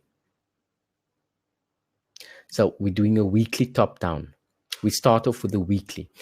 So this year, so we can see that this is in a very ugly looking rangy pattern. So I wouldn't trade this. The clue that of what a Heikin Ashi is giving us here, together with our EMAs, is that this chart is in a range. When you see the moving averages spread apart, then we are trending. And when it's interwinding like this, then we are in a range. So which means that you are on the right path with regards to what you are doing. Yeah, you've assumed that it's a range, but you never knew. You didn't really have confirmation of this range before you went to your Heikin Ashi charts, because your Heikin Ashi is showing you are interwound here, whereas here you don't have any other clues that it's ranging other than just the price action. So here you now know that it is ranging. So we are using the Heikin Ashi as a tool to read the chart. So it's telling us it's in a range.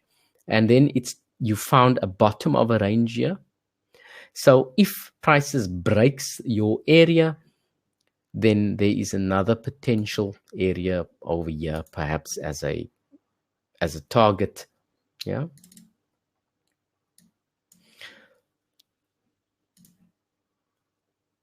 You put the line where prices are, and then you move it slowly up toward where there are a lot of touches to the left. And if you have a confluence of one of the EMAs, you can drop it there.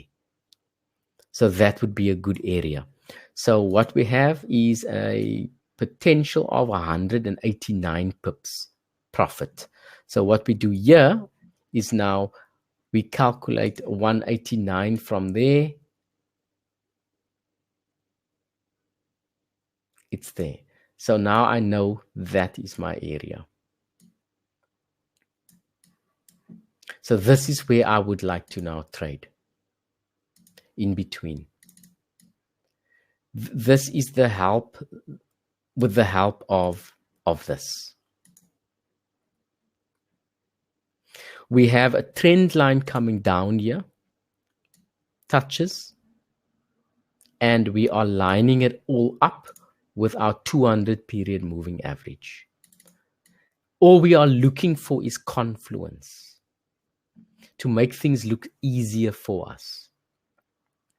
Yeah.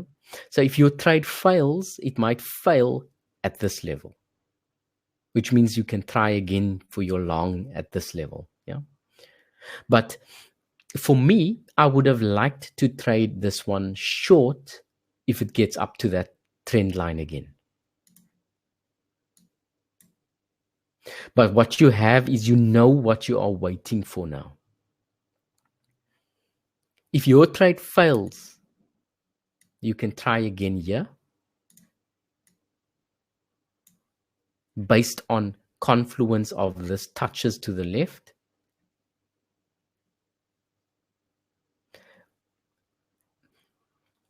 And if you want to go short on this pair, perhaps a fundamental reason, you can see we have 1, 2, 3, 4 touches there, and it's going in line with your 200 period moving average. So the reason for the moving averages here is so that you can feel more certain that the trend that you've chosen is a good one, because you could draw the trend like this too. Yeah, but there's no confluence there. This way, the EMAs are giving you some sort of a confluence that is a better trend, which means if you did it this way, you were waiting here for an opportunity to trade short. But just because you want that confluence, you are instead waiting for anywhere on this line here. So that's on your weekly. Then you drop down to your daily chart, and you can see. Let's just go back to the weekly and delete these just to make it more clear.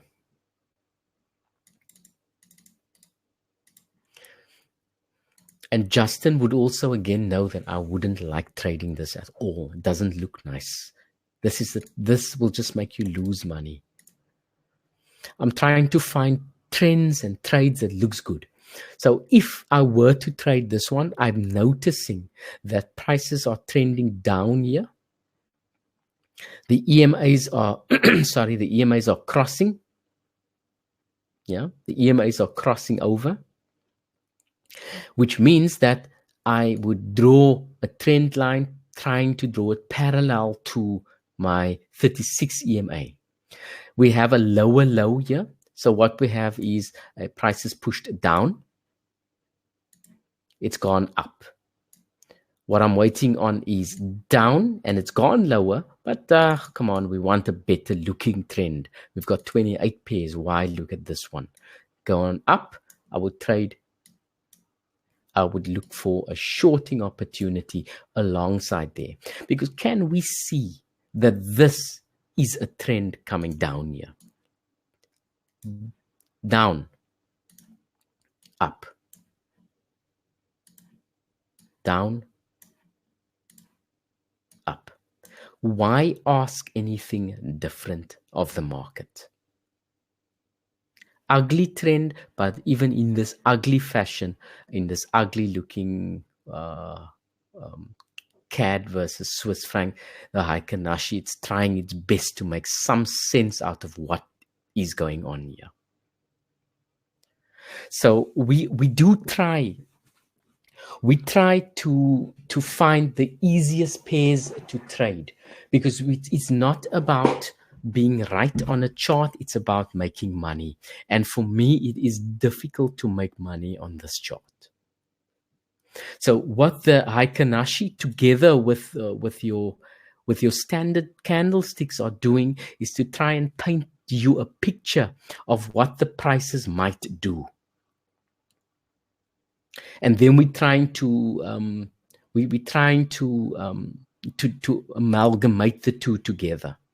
When we see that prices are in a range, or it's here now, and your idea is that it wants to go up, then what we would do here in that case is, if your idea is to go up, is you would wait for on the 4 hourly now, you would look for a trend line.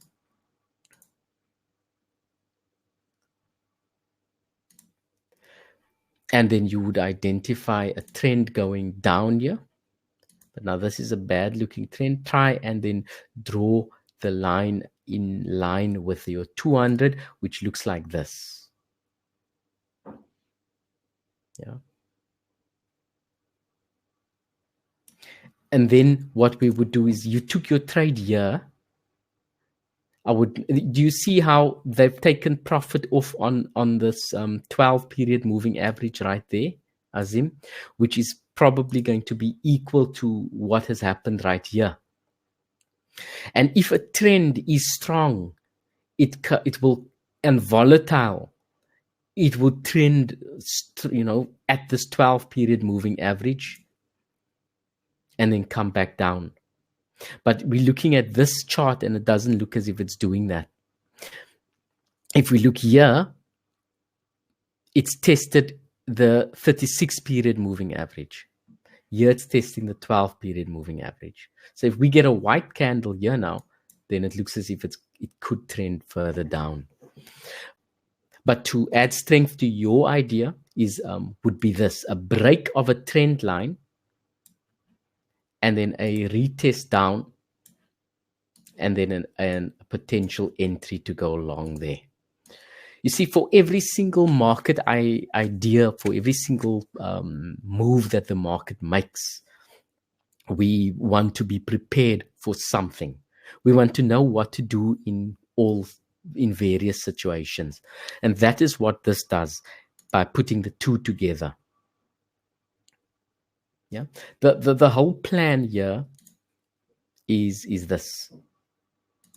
If you've identified a range, say for instance, this is your range now that you've identified. This is your range there. This is my range. Yeah. So how did prices get from here to down here? We're looking for entries there and there and there, right? To go down. And then here is you take an entry there, and then you would go to the Heiken-Ashi and you would wait for prices to do that. And then that's my second idea, adding strength to my first idea here. You're going to assume that it's a break, it's a pullback, and you're going to add to your position constantly all the way up to there. And this part of it, you're going to do on the Heiken-Ashi.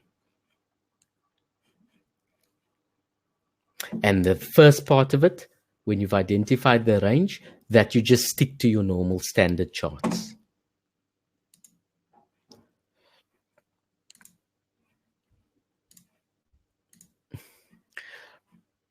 Like this here is now your 4 hourly. You would be looking to trade after you've done your first opportunity. You would be looking to trade when prices hits close to your 200 period moving average. Do you see how it just gets to the 200 period moving average here? So all the time here, every time it does that is where you look for a trade. So I've highlighted these areas here now. Yeah, I've highlighted that one. And a few more. Let's go into the 15-minute to see how it looks. So when prices gets to the zone, this is the area you would be looking for a trade. Yeah. This is the area you would be looking for manipulation. That's number one there. And then this is another area you would be looking to go, to go short in. Is here. Following the trend line. And then this is another area you'd be looking to go short in that area. But the chart that you've chosen is the most difficult chart on this planet.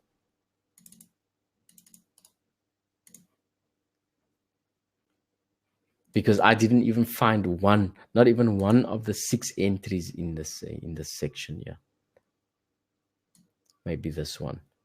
Yeah, this one is a setup to go short.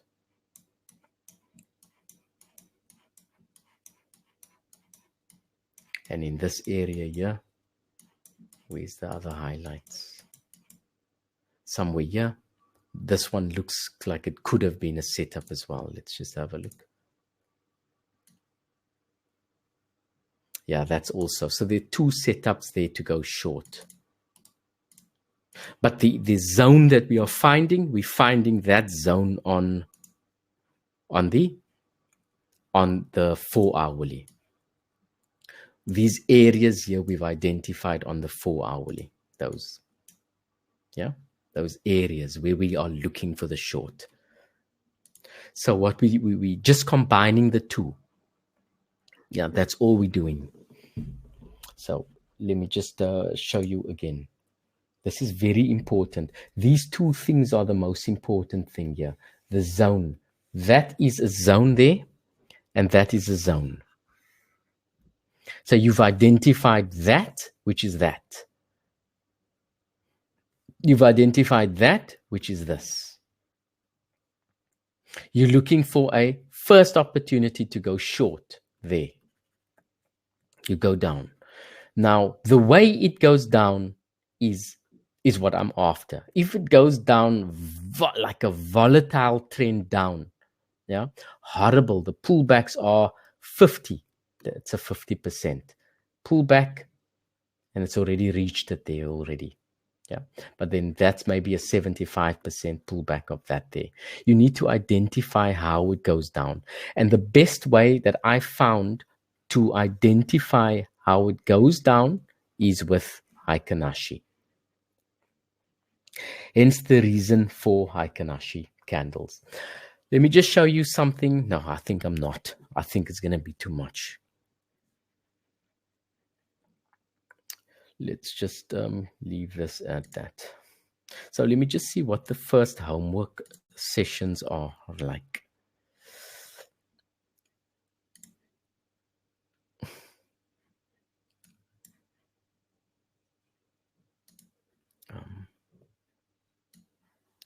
Right, you see the Discord group here on the screen?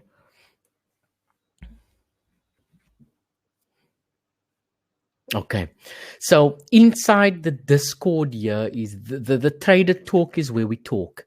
We talk about the stuff on the left here. Yeah. So what we have is video lesson recordings here. So inside this link, you will get the lessons to the previous group's lessons. Yeah. I'm just going to show you how it looks quickly. Now, I don't want you to go ahead and look at all these lessons. I don't want that. Yeah, it's going to defeat the purpose. I want you to only concentrate on the first section, which is what you're doing now. Bonus tape 1 and bonus video 1. You're going to be bonus video 1 as well. Yeah.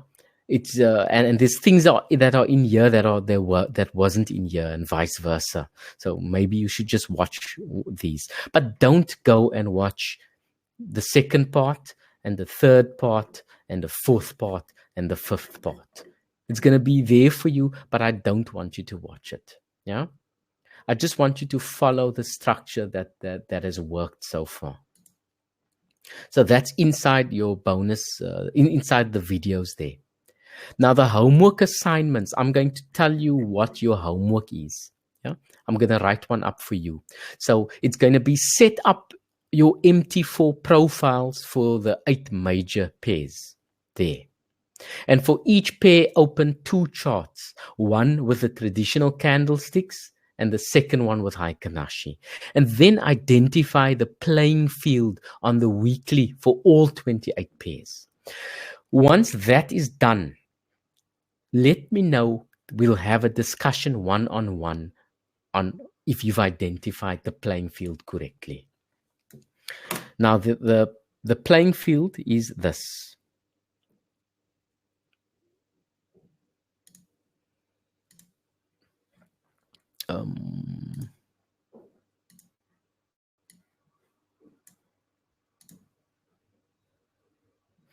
This is the playing field on Heikinashi. Now, I'm not going to choose that chart, okay? I'm going to choose the pound crosses.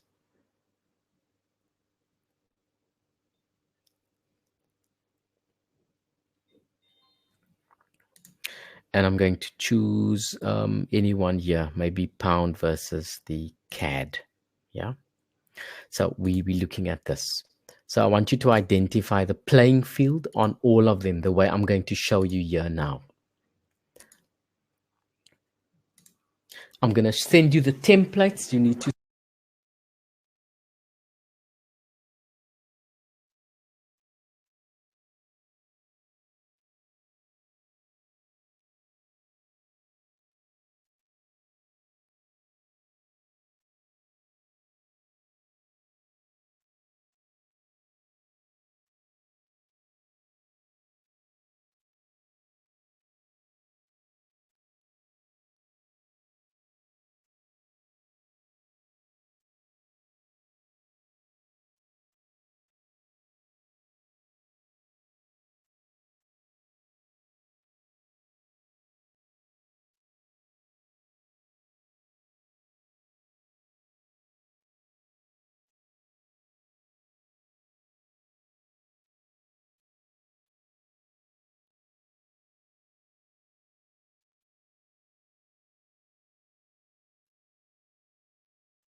Hello, can you hear me?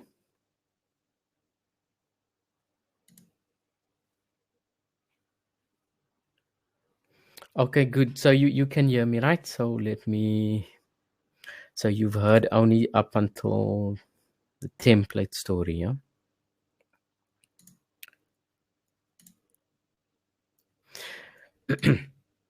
Yeah. So I said that you need to check the Discord for the homework.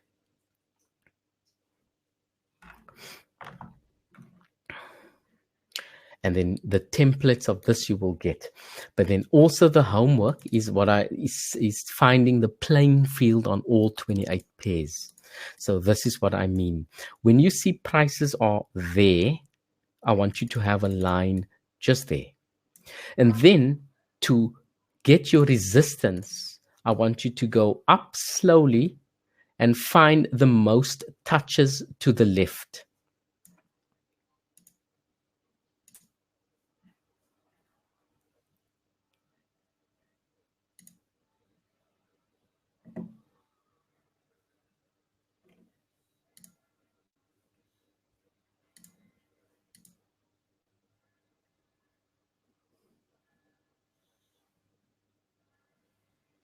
Do you see the screen and the mouse still moving? Okay. So up, you move the price, the horizontal line up until you get the most touches, and you look to the left, and what you do is you drop the line in between the bodies and the wicks of these. Later on, I'll show you how to fine tune this. But for now, I just want you to drop it, the resistance there.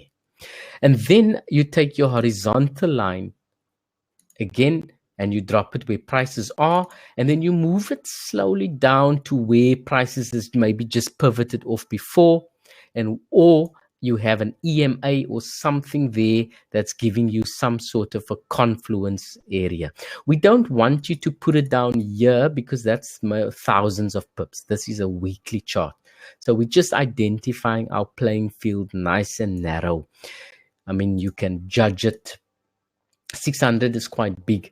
I like maybe between 300 and so. But this is what I mean. You just want that, you know, a nice little area that you are playing in. Yeah.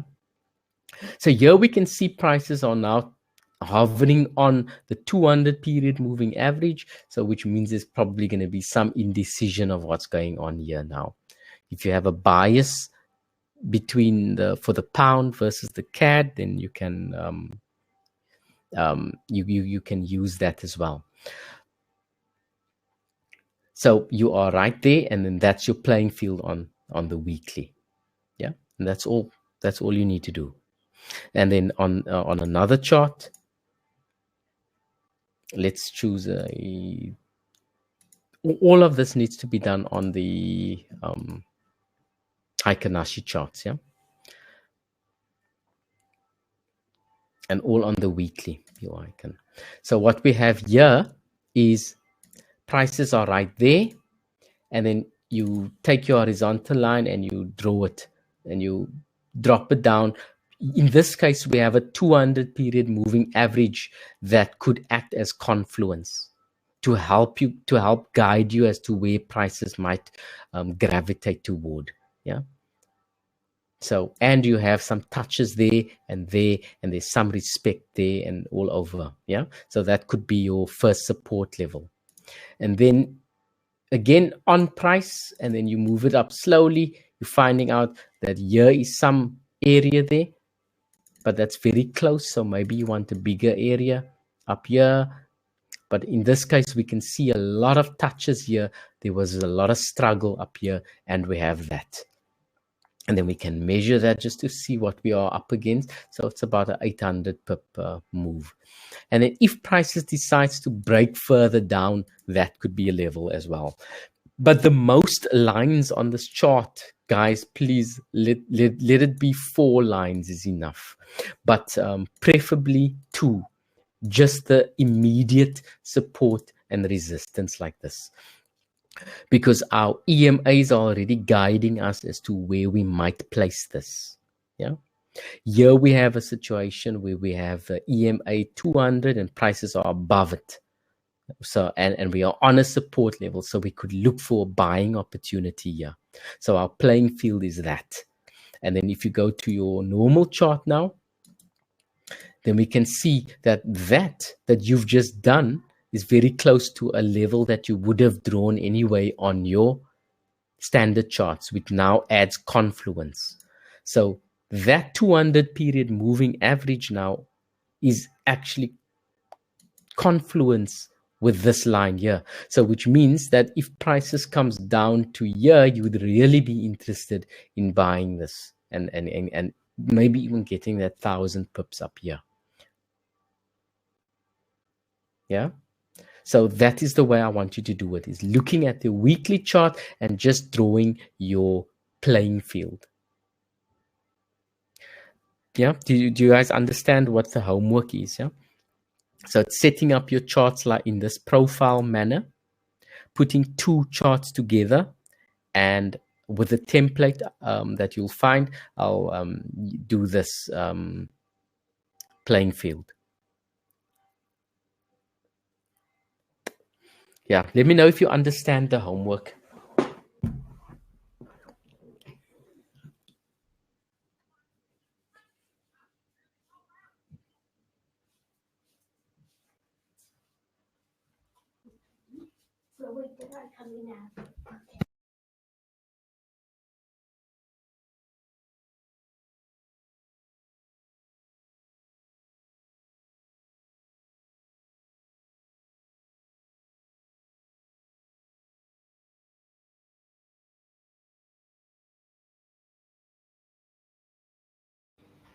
Okay, look, Azim, we can try and answer the questions. The thing is that when you do this homework, yeah, then when you let me know that you've done it, then we're having our one-on-one talk anyway. So once you've done this homework, we can have our one-on-one, and then I will invite if you're one-on-one.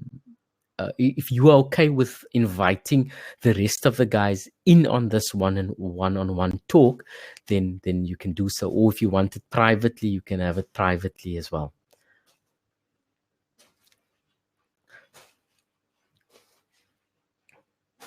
But this is the thing. It's gonna give you the opportunity to ask all your questions in this one-on-one talk. So, but you do understand what to do with the homework, right?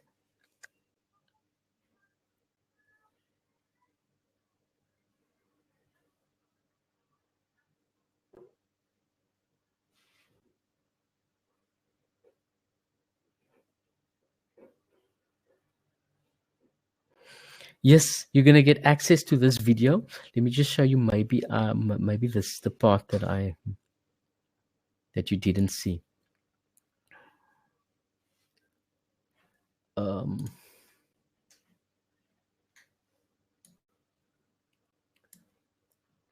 You will get access to all of these videos.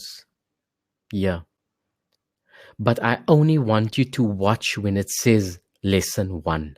The bonus video tape 1 and the bonus video 1.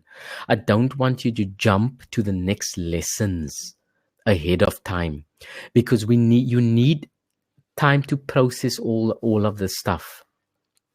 And before you can go ahead, I need to know that you know how to do this playing field thing properly. So on all 28 pairs, do the playing field thing. Yeah. Then we discuss this in our one-to-one call, and then you can let me know if there's any questions that you have. And then we'll set another date to do the second part of our course.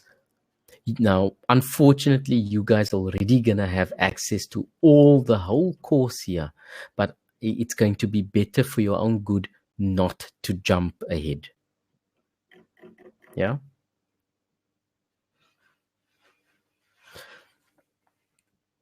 So that is how it's going to work.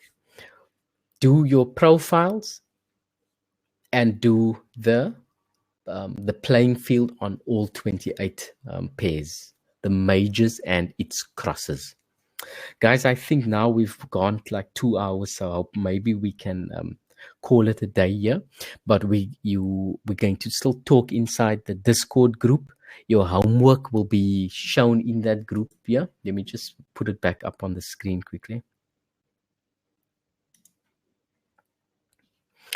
Like here, your homework section is going to be typed up in here, setting up your profiles for the 8 majors, and two charts open, one for the standard and one for the traditional candlesticks. Yeah, that's the homework. Okay, guys, I'm going to leave you at that, and I'll see you in the group with our discussions later.